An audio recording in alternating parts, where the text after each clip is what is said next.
So the plane is in the air.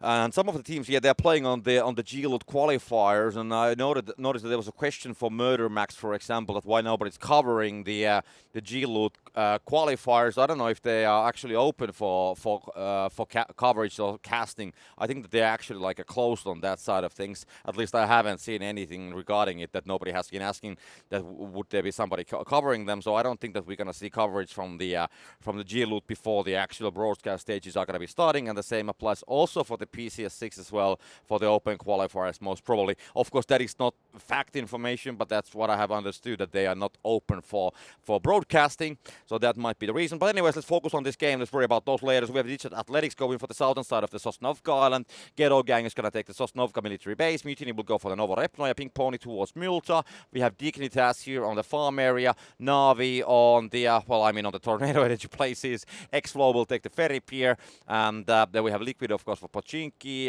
Virgin Wizard team, or the Virgins, or the Wizards, I don't know which I should call them. They will take the Gatka area. Question Mark will go for the West Coast. Heroic on the Southern George Ball. YMCA will take the Northern George Ball.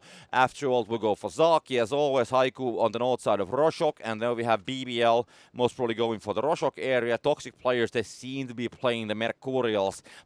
It's going to be dropped to the Gypt. He needs to get started with the healing. And there we go. The revival's going to start happening right now. They have the time for it, but they have to worry about these guys. They are right next to each other. The nade's going to be thrown, and that's pretty much on the money. That's going to be BB. T-Bone both taking down with the mouse and Nova with those nades. And Page, he's going to get knocked down as well. That's going to be a third nade, and just Kurex remaining. Heroic suddenly losing all, well, not all of them, but at least 3 players. And now Kurex is completely alone. There's a YMCA with the human stack still, so he wants to get his revenge, and he's going to go with the dry bar. It's going to be connecting at least once, and Wold just park it here on the Wizard Tower. Nova takes the damage. Kurex takes the damage. Going to be a needing to heal, needs some cover. He's going to go there and wait what he can do. Going to go proning. There's going to be shots coming from the Wizards still, and he is trying to save something, at least the dignity, if nothing else. Page is going to be flushed down, so there's no players that he can anymore save at all.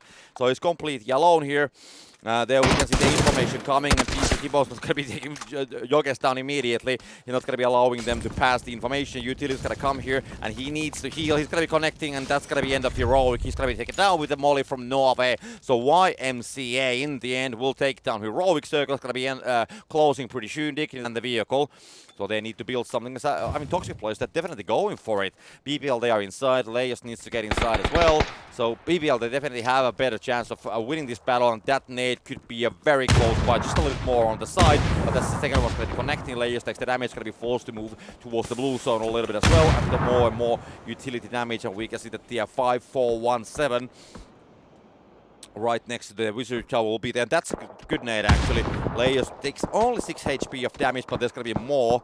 But they will just go just a little bit too far away. So Leios hiding on the smoke going to be working quite nicely. And Semi-Toxic will find Code Marco with a nade. There's going to be more of that coming. And that actually could take 5-4-1-7 down as well. That's it. So we have 2 guys falling down. Forza needs to do something. He needs to get this down. Smash is going to find Semi-Toxic. Leios, will he keep up alive? No, he's going to fall down to Forza. We can see Toxic players getting Leios down. So Alpages, the last guy from the Toxic players. BPL has been flushing down the rest of the guys. And now Alpages' nade will go right on the side of the BBL. Alpaca just somehow needs to get done with it, and we do have a situation with the Dignitas and YMCA. Oh, that's finally Norway taken down. Mars is going to be trying to flank on the backside of it, so YMCA definitely will lose the other player, and just Mouse remaining as a solo. Let's see if he's going to go for it, or does he actually want to avoid the whole situation. BBL and Toxic players are still going on as well, but Wizards team is going to spot down BBL, and that's going to put a lot of pressure because also take some damage, and that's going to be a knock, and Alpaca knows that now it's going to be time to make a move, so he should be going pretty much right now, but lots of utilities coming from the BBL towards him, and he cannot escape for now. So he needs to stay in the blue. Mouse is going to be jumping from the compound with a car, and that's a great spray coming from Dignitas. Mouse taking the damage, going to be moving one wheel, and the car is in a shitty shape, cannot be used anymore. He's going to be definitely in trouble, and I don't think he's going to be making it all the way to the zone, because Dignitas, they have made this definitely a priority. Mouse wants to have his revenge, will not be able to connect. Alpaca is still on the blue, and we still have 2 guys from the BBL leaving with the buggy, so they will just leave him drowning on the blue as these guys are going, but Mouse is going to be there as well. He has to be taken out. Smash is going to fall down. 5-4-1-7. The car is going to be in flames, and that's Mouse taken down, so just one member for the BBL remaining anymore, and Wizards, they are watching it. Smash has been taken down, nobody's gonna be stealing that one. We have lost toxic players, Buster wants to get the confirmation for the kill, and that is happening right now. So just one member for the BBL is remaining as after all, and question mark, the CIS region, well, not the region, but the CIS rosters, I mean, great teams from that region, they are having a battle. Yeah, and Textram's gonna fall down to D's. We still have Dante and Fate remaining for the question mark after all, with Vu and D's, and the Gross is gonna deal some damage, but not gonna get the player down, so they cannot help with the situation. And let's see how it's gonna go. Now Vu tries to go for the revival. BBL has been taken down. Punich from Dignitas is gonna find that one in the end. Demoli is gonna be thrown on the building, and question mark, they will go for the revival, so they might have a chance to continue with the foreman stack. Demoli will not be connecting because they are in the basement, so that is actually quite nice play to go all the way to the basement. You cannot show much of a utilities on there at all, and they are doing, I mean, after all, gonna be doing the revival. Meanwhile, behind the house, and Dante is gonna go for it. They know that the guys must be hiding somewhere here, and we can see here Dante getting footsteps. There we go. Ados is gonna find one. We can see Yenan and Adosi both taking damage, and that's the end of after all. In the end, Ados is gonna find the last player, and also DA is gonna be third partying from the distance. The circle will go to the quarry area. 10 teams, 33 players are remaining. DA at the same time trying to connect on Haiku. They will need to come. So Digital Athletics, they can actually gatekeep whatever is going to be coming from the northern side. Punich completely alone for the Dignitas. Wizards, they are still spamming from the side. So they are trying to connect on the teams that are going to be leading on the quarry hill, and finding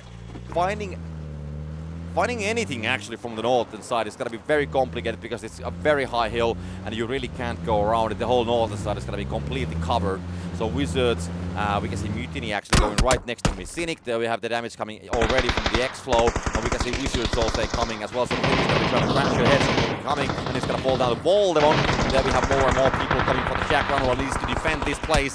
Not going to be coming to the doorway, and from the window they will find an opening, and that's going to be one player from the Mutiny take it down. Buster's going to take the damage, so it's going to be a complete disaster for plenty of teams in X-Flow. They're trying to find something, and Util's going to be short. Mutiny takes the damage, more and more damage.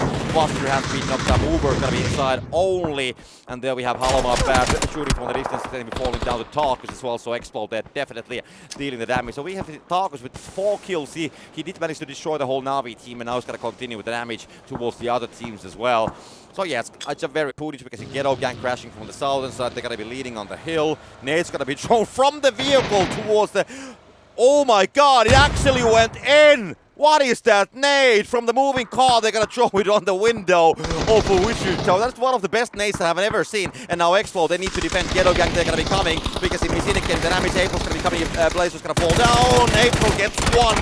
But there we go. Global Armor's gonna be immediately trading that, and Ghetto Gang will be taking down Tarkus, getting more kills on the board. So they have 9 kills, and 6 out of them will be coming from Tarkus. But I still gotta highlight that one nade. I mean, that was an amazing nade coming from the Ghetto Gang from a moving buggy straight towards the window of the Wizard Tower. Question mark and Pink Mode. Meanwhile, they're having a battle on the other side, on the western side of things off. Let's see, that nade is going to go straight towards Dante and Ford Leslie, and he knows exactly where they are, but it's not going to be cooked enough, and it's not going to explode in time, so they can dodge that nade, just get some minor damage. Not going to be falling down. More utilities coming from Zolf as well, but they are not going to be doing the damage. Fade is trying to watch from the distance if they're going to be peeking from that ridge, that he can hopefully drop somebody down, but that's not going to be happening for now. Liquid sending at the same time, and we can see that there's a Fade on the Shack, and that could be pretty horrible after Spray might be connecting. mxey going to be the target there, but now he's going to be identified. There's going to be Archie coming on the hill, so they're going to be focused on completely wrong things. Nade is going to go right on the middle. Fade is going to fall down on the nade as well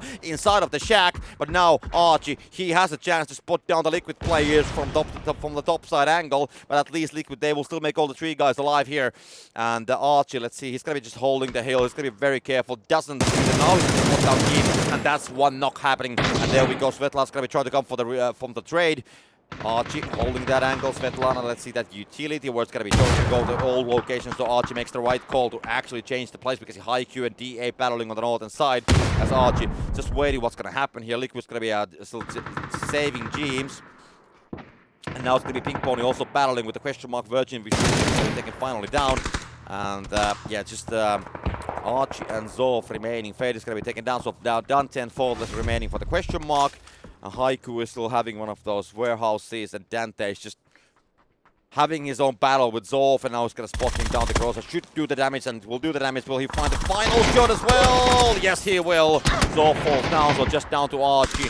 Whatever comes with the Pink Pony team, Jirja has been knocked down, and Archie will take the cover from the warehouse. And he has the cover now, so he can just stay there. Meanwhile, X-Flow from the distance, they're going to be trying to connect on this one as well. We can see one player from the D, they're going to be knocked down. They cannot go for the revival, so it's just Sheila remaining for them. He can't really go for the huge location. It's going to be too exposed, so he's just going to stay here. He's inside, at least for now. IQ and X-Flow, that seems to be the case. Ford is going to find Zolf. Finally, the confirmation will come. That's going to be a nade. We can see also one of the players from Haiku falling down, AGRSV. The nade will come. We can see Sexela take it down. Biff is going to fall down as well, so it's going to be down to AGRSV. Or should I call it like, okay. This name is just so close to Avenger when it comes to the amount of letters and everything that I'm just gonna call it like the second Avenger. That's what I'm gonna call him. So the second Avenger, that's the name of the guy, but he's gonna fall down in the end. So we have X-Flow, DA, question mark, Liquid. This is gonna be the most pressure point situation. 5 teams, Liquid, question mark for them. And when Liquid gets inside, gonna start the battle with the X-Flow. They're probably gonna send like a global army, for example, from the southern side of the cliffs. And there's more. Now we can see the great placement that Liquid is playing here, and that's gonna allow Clib. Yeah, he's gonna open fire as well, but unfortunately they don't get any of the players down. But there we go, Clib gets one. That's huge damage towards global army as well, but he's gonna trade that one. And now Jeemzz, Daxi, and Svetlana, they should be able to get the job done because it'll be 3 versus 2, and they're just gonna go. Now it's gonna be the hammer time, as we call it here. Jeemzz gonna go for it. Clib is gonna be crawling. Jeemzz, he'll find Tarkus. Tarkus has been very monstrous, as we know today. So now the whole stack is gonna be here. We can see mxey just going from the side. Global army needs to battle with him, and mxey is just gonna go for it. And there we go! But he's gonna be falling down. Global army with the growth will fall down. 2 versus 2. Global army 1 HP. Tarkus 100 HP. And will global army have the time to actually do the revival or the healing? He should be having it because these guys are waiting. But Liquid, they have pinched them in the corner. They have the advantage. mxey and Clib, they're gonna be crawling. They will make sure that nobody will be coming from the southern side of the circle. And now the utilities, and that's gonna be a great one if it would do the damage, but it will not do the damage. Tarkus gonna be needed to come outside of the blue zone. mxey's gonna crawl all the way on top, making sure that they get all the information about the location. Svetlana having the more aggressive angle for now, as we can see the other player, Jeemzz, gonna be just having a little bit more cover and not so heavy angle. The flushes are happening, but now Jeemzz on the top side as well. Global army, he's gonna be the target of this race. Now Clib is gonna be still collecting the information on the southern side. So we can see X-Flow, they wanna go more towards that side. They don't wanna be getting into this ambush that Liquid has been setting up. And now the mollies. And the utilities, global army gets the damage. Targus gonna be they will try to dodge from here, and they will get a flash on Clib. Jeemzz gonna be making an immediate change on the location because they know that the guys gonna be spreading now more on the southern side. Global army and Targus, they are not moving in one pack. Same applies for the Liquid, so it's not like 1 versus 1 versus 1 versus 1, but it's definitely a people they want to cover some more ground. There we go. That's gonna be one player falling down. So that's gonna be 1 versus 2 situation. Targus, he's gonna be right next to it. We can see global army also most probably gonna be getting a flush on Jeemzz, but yeah, Svetlana 1 versus 2, and now he needs to get the job done. But the global army, he's gonna fall down. Svetlana down to 6 HP. Targus gonna be coming up, and the first aid kit, does he have the time? I don't think so. Targus, he's gonna be pushing for it. He has the free fire angle, but Svetlana just simply better. 9 kills, and he's gonna win that one-on-one situation. I mean, Tarkus, he had the angle. He knew the exact plays, but I mean, Svetlana just simply better. X-Flow getting huge amount of 18 kills, so they're going to be getting a huge amount of points anyways. But Liquid, they will still collect the chicken dinner, but we cannot ignore the X-Flow's result with 18 kills, 2,500 of damage, and the assists. They were definitely killing, and Tarkus, he definitely, I mean,